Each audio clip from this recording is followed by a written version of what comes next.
I found out that my boyfriend has been cheating on me for 4 years with our friends, so I am saving up to leave him alone with his 7 side pieces, and I am never looking back. Found out my boyfriend was cheating a few weeks ago. Been spiraling since. Literally only running off of vengeance and pure disgust. I got this weird gut feeling and checked his phone while he was asleep. Those 20 minutes locked in the bathroom felt like years, and the shame keeps me from talking to anyone about it.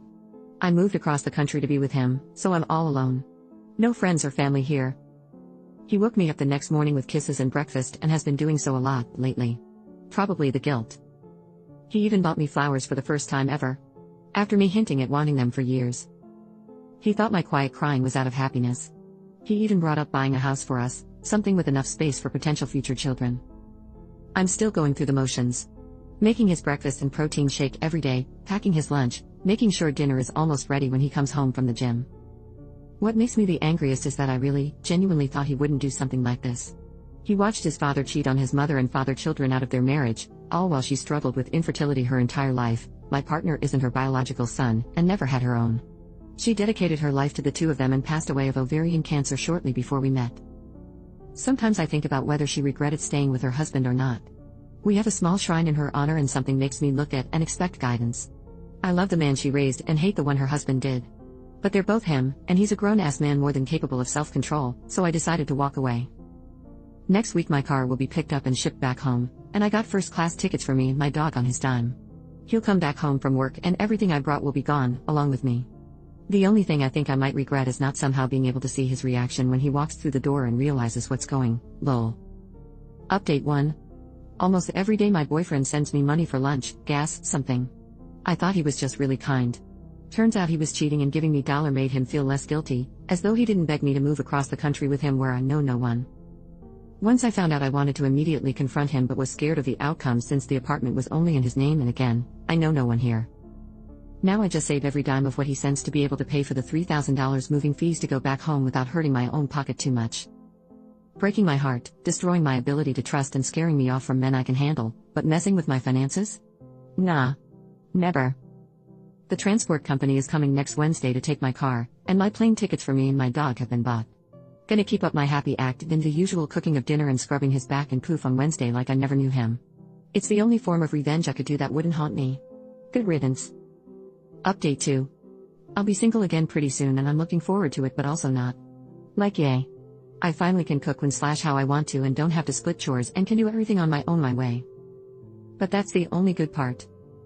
I've been on my own since I was 16 and I've turned out, mostly, fine. I have a paid-off house and car, cute dog, debt-free, and I'm finishing up my master's degree at 25. It could be worse. But I'm lonely.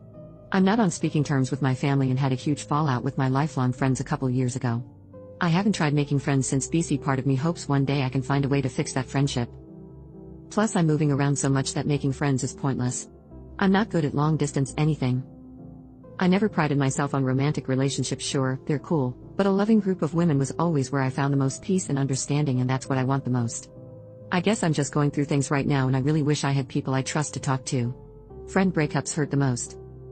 Update 3. As mad as I am, as betrayed as I feel, I still love him.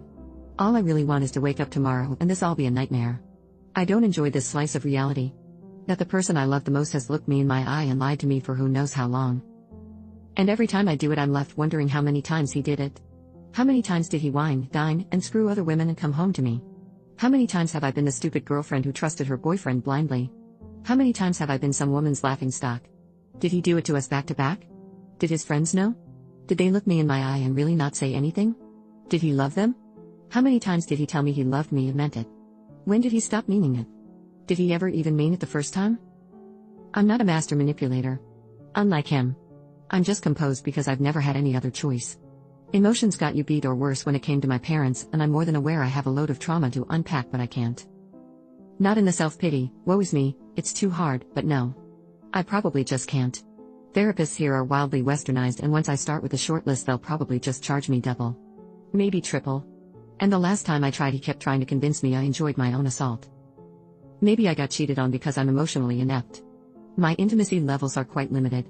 The few times he asked about my childhood I either A, brushed him off, or B, told him one thing I thought wasn't that bad, and he was so shocked I held out on the actually bad parts.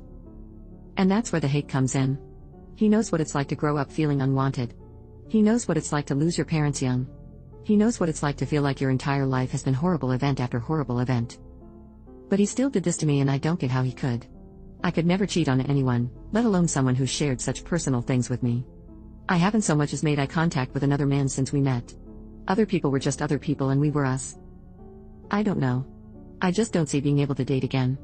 I had deep-seated trust issues long before this, and growing old by myself with 30 cats genuinely sounds nice. Hell, great even.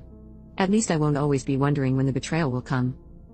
Update 4, transport company came and picked up my car. Sold whatever big furniture I brought for low prices. Took his dog to the park and played with him a bit, got him a dog cupcake and took him back to the apartment. Movers started coming for the rest of my stuff and I hadn't prepared for our property manager, thinking we were both moving out and we hadn't given them the required vacancy notice.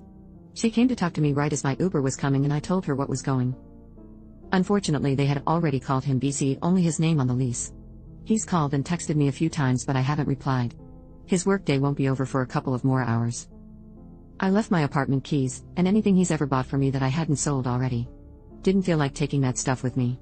While packing I remembered we bought a pet camera that shoots treats on the entertainment center and turned it back on. I promised myself I'll disconnect from it by midnight tomorrow, but I have my own predictions about how he'll react and I just gotta know for sure. Yeah, it's messed up. Sue me lol. I actually forgot to leave a note and was running out of time before my Uber came and just left the lingerie set he was so obsessed with on the bed.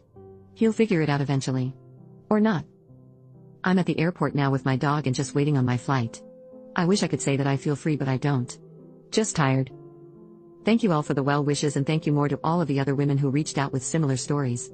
I think I might have caved and stayed if you all hadn't.